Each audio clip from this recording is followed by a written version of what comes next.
நல் மீட்பர் சத்தத்தை போலும் இல்லை இனியோசையும் மாமதுரமாய் காதுக்கின்பமாய் அது தோணித்திடும்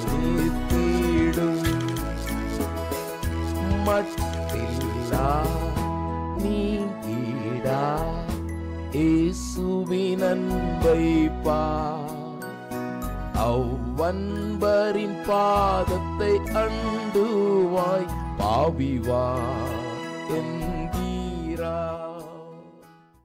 ஆண்டவராகிய இயேசு கிறிஸ்துவின் மகத்துவமுள்ள நாமத்திலே உங்களுக்கு வாழ்த்துக்கள். பரிசுத்த வேதாகமத்தில் மத்தேயு எழுதின சுவிசேஷம் 17ஆம் அதிகாரம் 4ஆம் வசனத்திலே நாம் இப்படி வாசிக்கிறோம். அப்பொழுது பேதுரு இயேசுவை நோக்கி, ஆண்டவரே, நாம் இங்கே இருக்கிறது நல்லது. உமக்கு சித்தமானால் இங்கே உமக்கு ஒரு கூடாரமும் மோசேக்கு ஒரு கூடாரமும் எலியாவுக்கு ஒரு கூடாரமுமாக 3 கூடாரங்களை போடுவோம் என்றான்.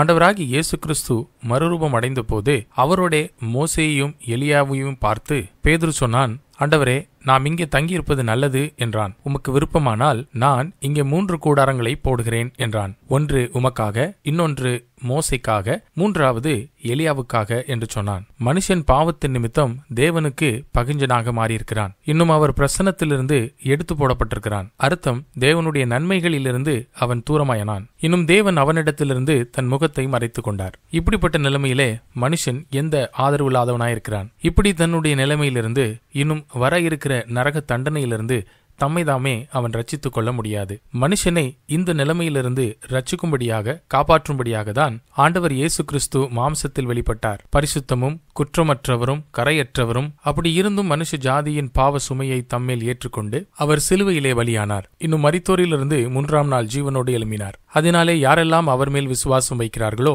அவர்கள் ரட்சிக்கப்பட வேண்டும் என்று. இப்படிப்பட்ட தேவனோடு இருப்பதற்கு யார் விரும்புகிறதில்லை? அவர் மேல் விசுவாசம் வைத்து ரட்சிப்பை பெற்றுக் கொள்கிறவர்கள் தேவனுடைய மகிமையை பார்த்து கொண்டே இருக்க வேண்டும் என்று விரும்புவார்கள். அவரோடு இருக்க வேண்டும் என்றும் விரும்புவார்கள். இன்னும் அவர் பாதுகாப்பிலே இருக்க வேண்டும் என்று விரும்புவார்கள். அவர் நன்மைகளை அனுபவிக்க வேண்டும் என்றும் விரும்புவார்கள். அவருடைய அன்பின் நீளம், அகலம், உயரம், ஆழம் அறிந்து கொள்ள விரும்புவார்கள். அவர் கிருபையிலும் அவர் அறிந்து கொள்ளுதலிலும் வளர வேண்டும் என்றும் விரும்புவார்கள். நீங்கள் உங்களுக்கு இப்படி இருக்க வேண்டும் என்று விரும்ப மாட்டீர்களா?